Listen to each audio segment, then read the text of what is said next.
Late night TV is on life support, and even Jimmy Kimmel knows it. The guy who spent years making people laugh before bedtime is now warning that his world might not be around in the next decade.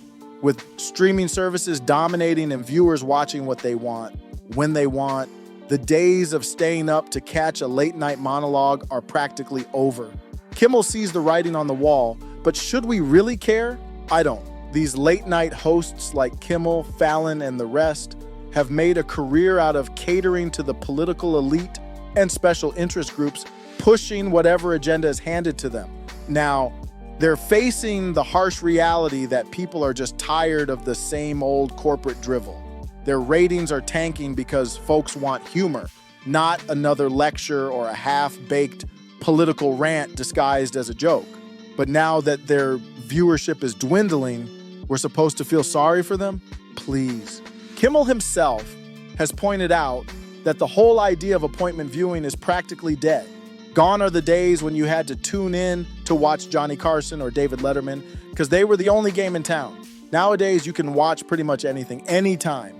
With clips of the monologue popping up on YouTube or Twitter, who's really watching live anymore? What Kimmel doesn't seem to grasp, or maybe he does and just won't say, is that network TV still has a stranglehold on social and political discourse. Streaming might be taking over, but the networks are still where most people get their nightly dose of news wrapped in a joke. And that's exactly why I'm not shedding any tears for Kimmel and his buddies.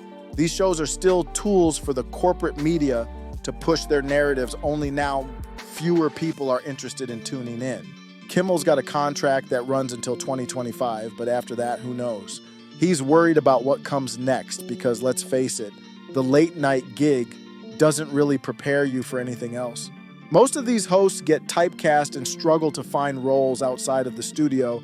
Sure, some like Conan O'Brien have managed to pivot to podcasting, but let's be honest, how many people are actually pulling that off successfully?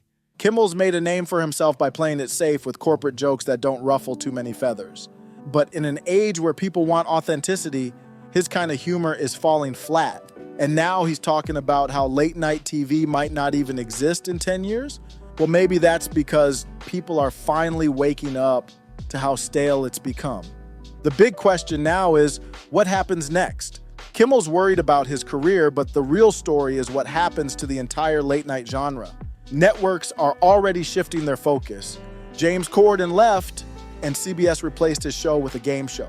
What does that tell you? They're ready to ditch the late night talk show model altogether if it doesn't bring in the numbers.